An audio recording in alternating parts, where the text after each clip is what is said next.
Yet total expenditures on medical care is less than 2/3 as much as total expenditures on housing.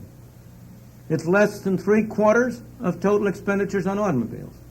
To put the comparison another way, the people of the United States spend on making themselves unhealthy by purchasing cigarettes and alcohol, which the medical evidence is overwhelming that that's a way to increase your medical bills, not reduce them.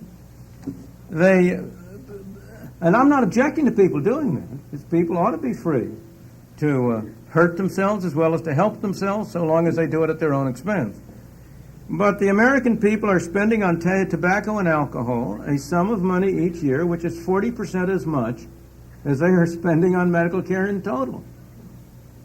So we are not talking about sums that are beyond the capacity of the individual family at all.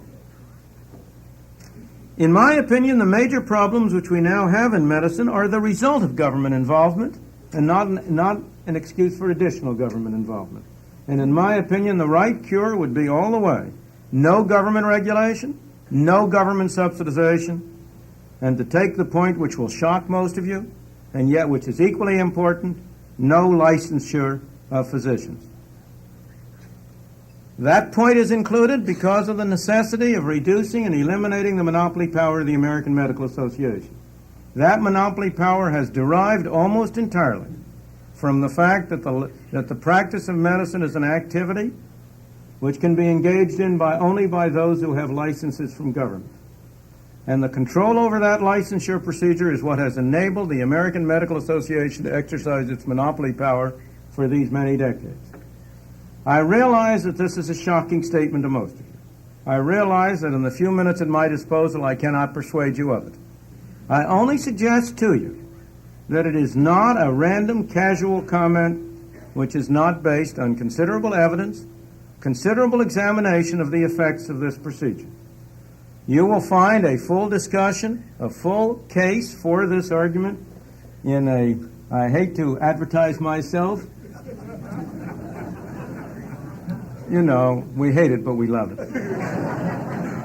In a book which I wrote with the assistance of my wife some 16 years ago called Capitalism and Freedom, in which there is a chapter on licensure of occupations, and in which I discuss such things as the licensure of beauticians, morticians, professional wrestlers, and the like.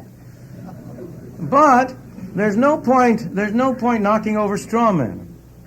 The strongest case in favor of licensure is in the field of medicine, and therefore I examined in detail that case and found it wanting. And I only want to suggest one thing to you, and particularly to the physicians who are in this room.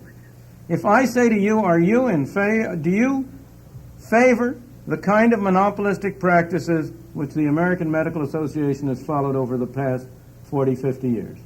I suspect that most of the physicians would say, no, I oppose them. If I say to them, are you in favor of permitting the unlicensed practice of medicine? I suspect most of the physicians would say, no, I am not in favor of that, I am opposed to that. I just urge on them that they better choose which of those propositions they want to believe. They cannot believe both, because to believe both is to say that 2 and 2 make 5. If we continue with the licensure of medical practice, then either government or organized medicine is going to have monopoly power in the field. You cannot have a free, competitive medical field. You cannot have an open field and an elimination of these monopolistic restrictions unless you eliminate the power of government at that crucial element. As I say, I don't expect to persuade you of it. I only want to suggest to you that it is not really as crack-brained and as thoughtless an idea as it might at first appear to you to be, that on the contrary, in my opinion, it would provide for better medical care, more widely available, at lower cost for the bulk of the people, and that it would be the only effective way of preventing what seems to be a flood tide toward the complete socialization of medicine. We are facing drastic problems. They will not lend themselves, I guess I have to use medical analogies, they will not lend themselves to Band-Aid solutions. We have to look at the source and the cause of our difficulties.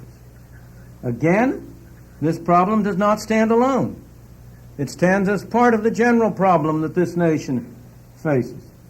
And that is whether we are going to continue down the road to a completely collectivist society in every area, as we have been going for the past 40 years, or whether we are going to take thought and halt that trend. I believe that the public at large, in many areas, is beginning to be more sophisticated about what can be accomplished through government, and that the public opinion is there to back us. I say to people who say we have to have government medicine in there, I say, would you mind first telling me which of the other great reforms of government have achieved their objectives? I take it you mean the federal housing program has solved the problem of housing for the low-income groups? I take it you mean that the federal welfare program has solved the problems of welfare and indigence and dependence? That federal urban renewal and housing and reconstruction programs have solved the problem of urban blight? Well, the people, after all, are catching on. So I think it is not entirely hopeless that we can stop this march and turn it back. Thank you.